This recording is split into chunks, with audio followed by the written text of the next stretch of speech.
Alright, what's up guys? So it's that time where I have to do an oil change on this car, so just let me start up real quick.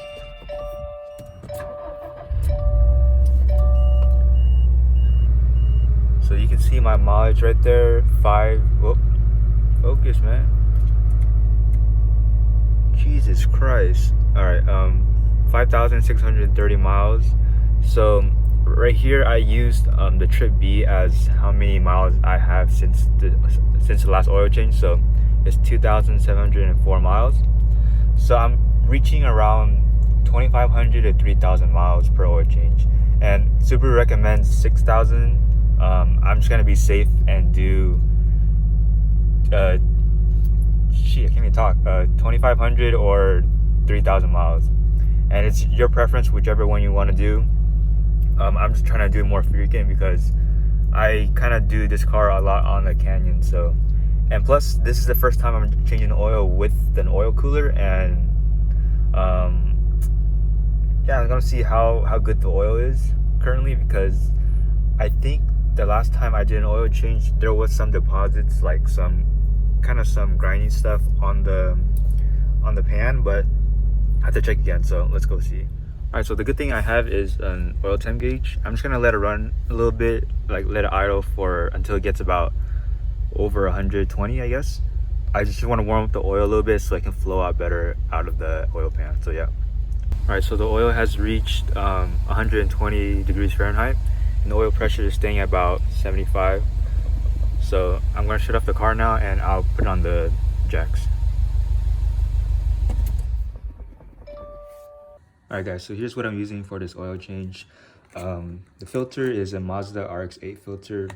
Everyone uses it pretty much nowadays for the EJ motors, because Subaru does not make the black one. So here's the one that Subaru tells you to use, which is this one right here. And then this is the Mazda 8 one. I've been running this for this will be my second time running this. So here's the stock one, the blue one, but it's not actually made by Tokyo Roki, but the Mazda one is. So that's why a lot of people would use this one, and it's much bigger, same pressure inside for the bypass valve, so same thing, everything. So that's why I'm going to be running the Mazda. Here's the part number if you want it. You can buy it on Amazon for about $13 to $14. You can stock up on this.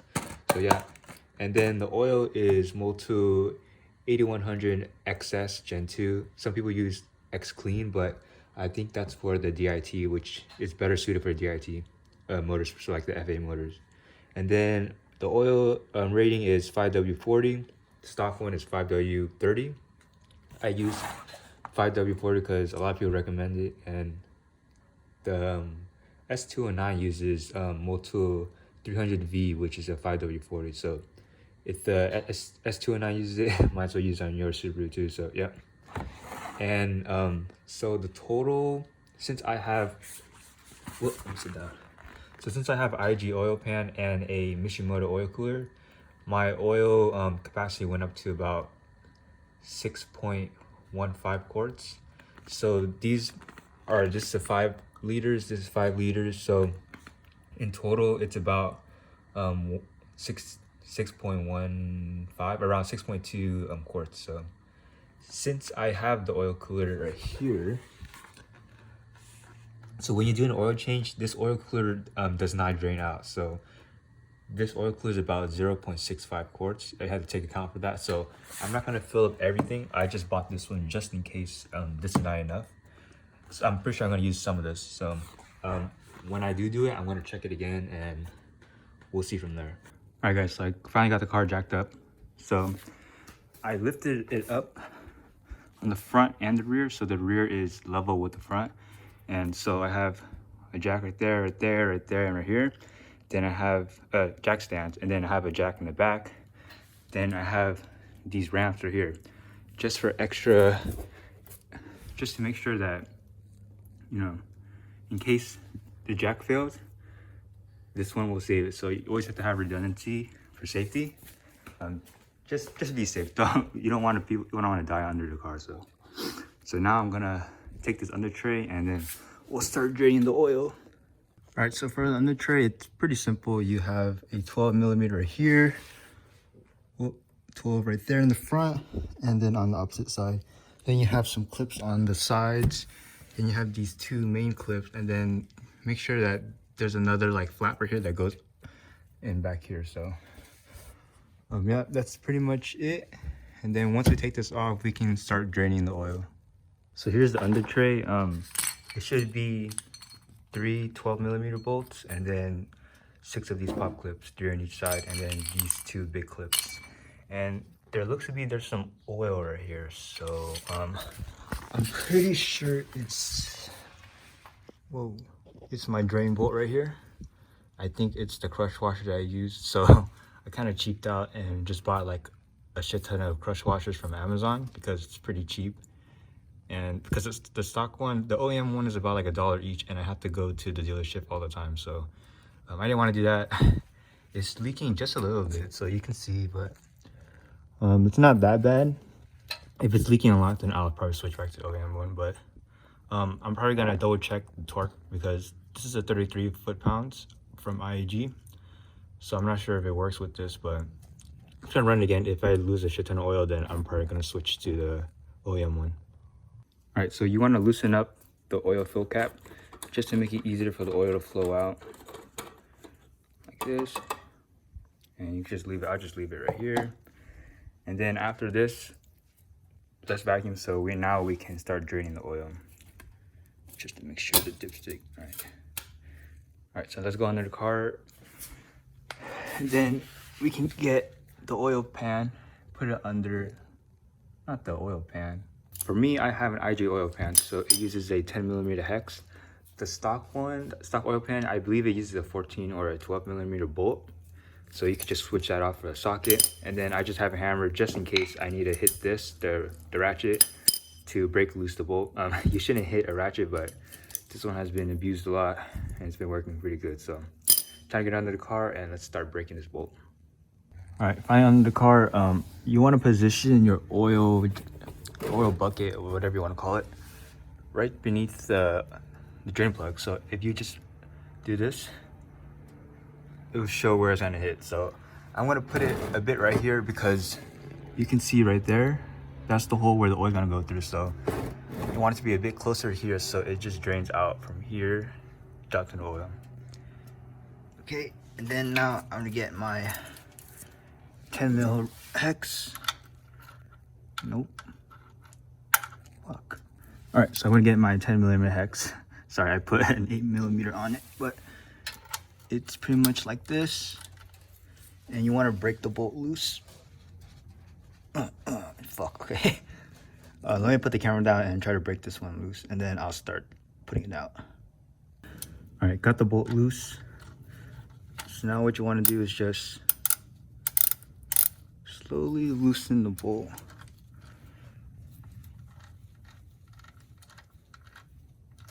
Like this until some oil is coming out.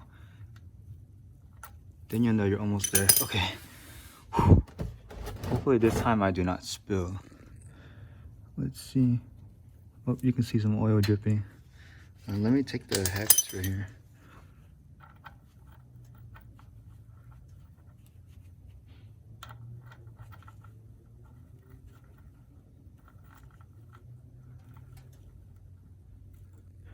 Jesus Christ, this is too scary. Removing this is like the worst part.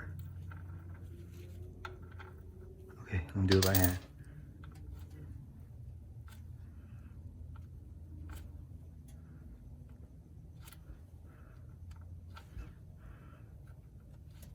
Jesus. Come on.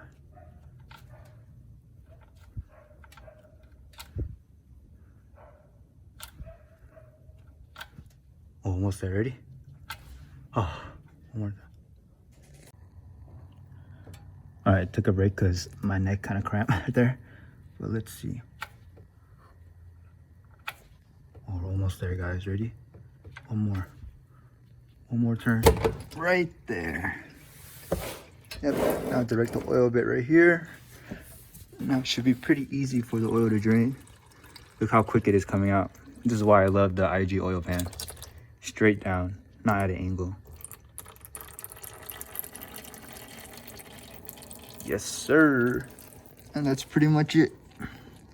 Now we're just gonna wait for this to drain, and then we'll take out the oil filter. You see how quick that is?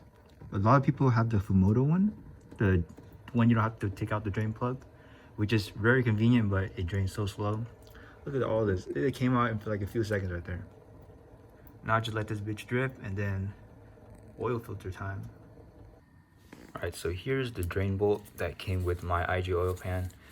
It's pretty much the same as the OEM one, but it's just a different like socket head. Oops, okay. So here's the crush washer that is used right here. And then this is the one that I use. Here's it's like a pack right here. I think it's like $3 right here.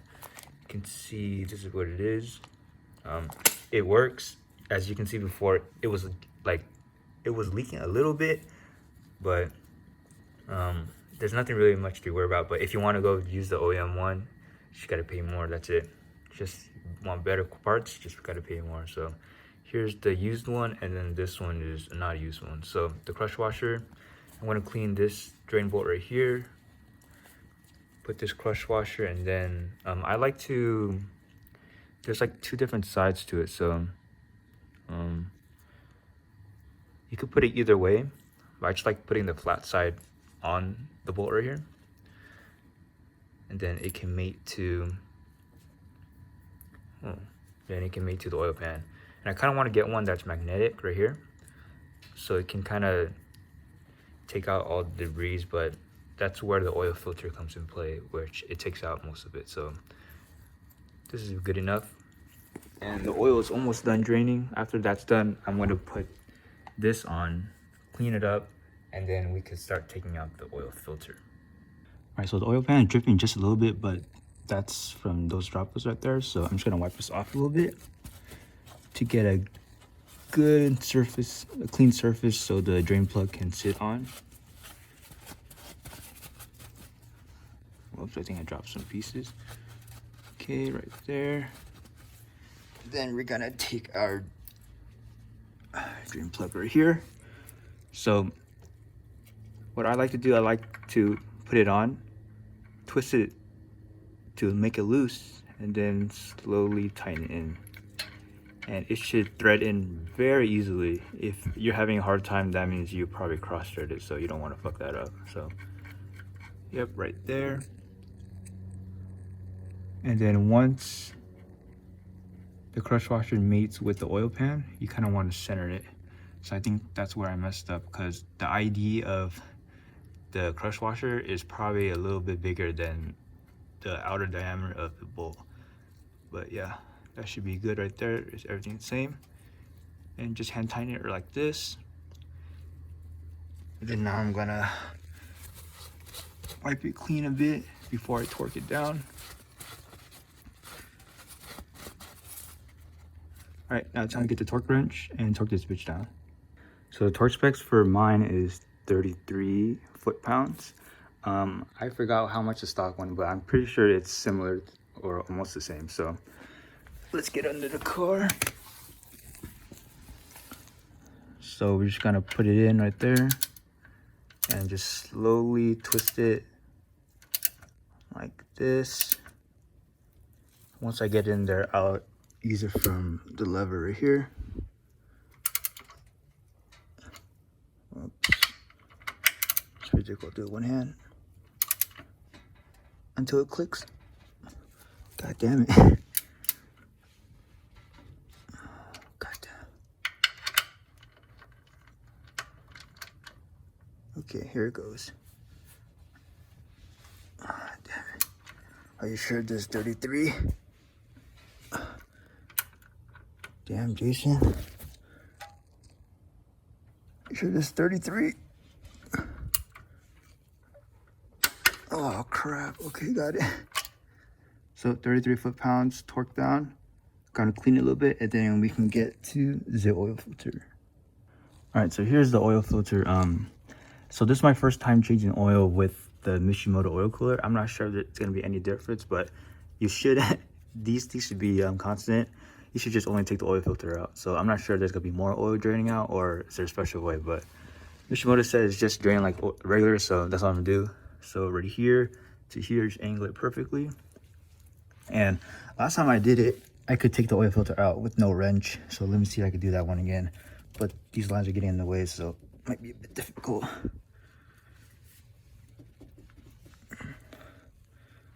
Look.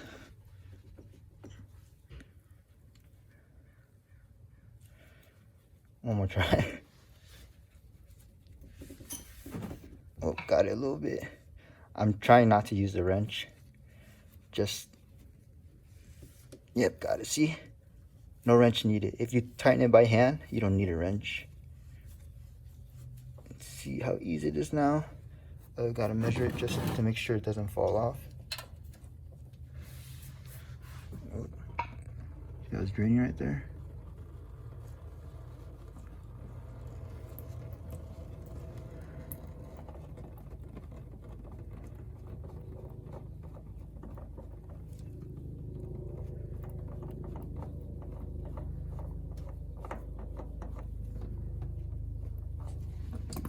That. Damn it, my gloves are dirty. Fuck. Anyways, so let's just let this drain and then we can put back the new oil filter. Okay, so here's the oil filter I'm using. They have this pretty good seal right here.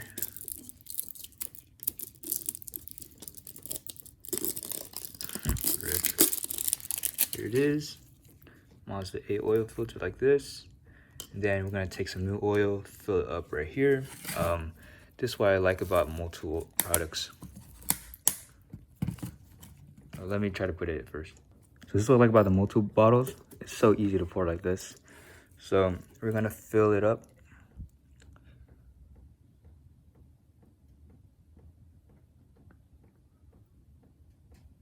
This.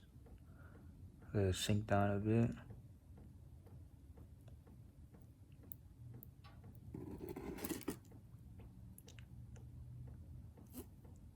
All right, that should be enough. And then we're gonna take some oil. Let me dip my finger in here. Nope, I did not get any oil. There. Some oil, and then just put some of this oil on this gasket right here.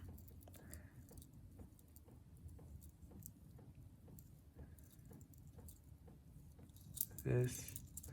And now we can put it on the car. All right, so now we're gonna take our new filter and put it on right there.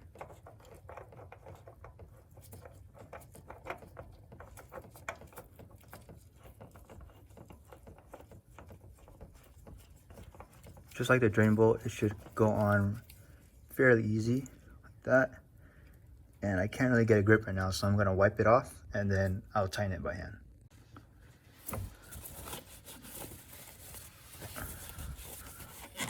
All right, so now that pretty much everything is clean, I'm just gonna tighten it by hand.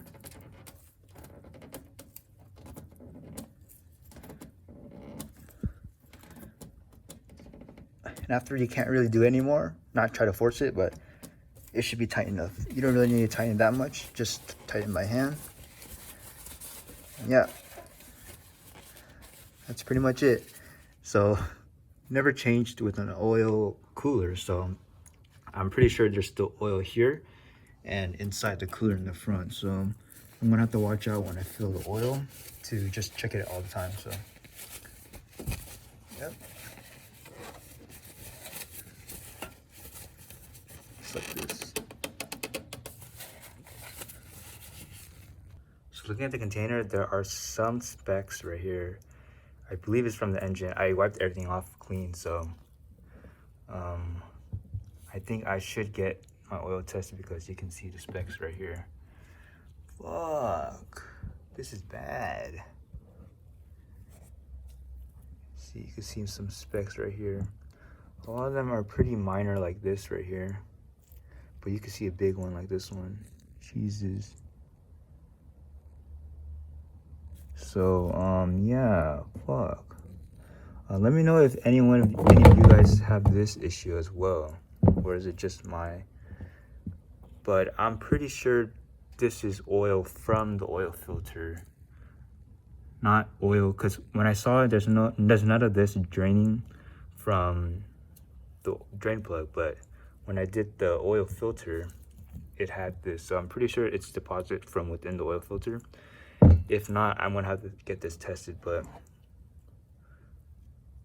my oil seems good. But yeah, I'll probably do a checkup like 10,000 miles. But you can see right here, see all these specs right here. Shit. Hopefully it's just from the oil filter. I am not tripping because I did not see any of this from the drain plug. So yeah. Alright, so now that everything is tightened, the drain plug is tightened, oil filter is tightened, no leaks, no loose. So now we're just gonna fill the oil. For right now, I'm gonna fill up the 5 liters. So all that. And I'm sure you guys don't want to watch this, so I'll get back to you when this is done. Okay, so it seems like the oil is filling up just with the 5 liters. And to be honest, Subaru oil, the dipstick is so hard to read. It's never the same on either side, so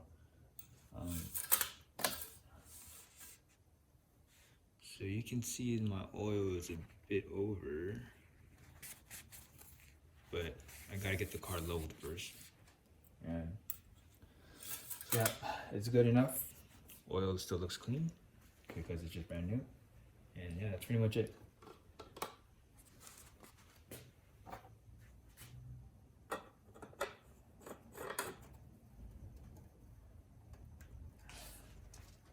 So now I'm gonna put back the under tray, get the car leveled, and try to check the oil again. And then if it's too low, I'll put more. I'm gonna run it and then check it again after it's been sitting down for a little bit. And then we'll see if I need to add more oil. So yeah, pretty easy install. Having the oil cooler is a bit tricky because you're not really sure how much oil is in here, if there's in the cooler and in the line. So that's a bit tricky.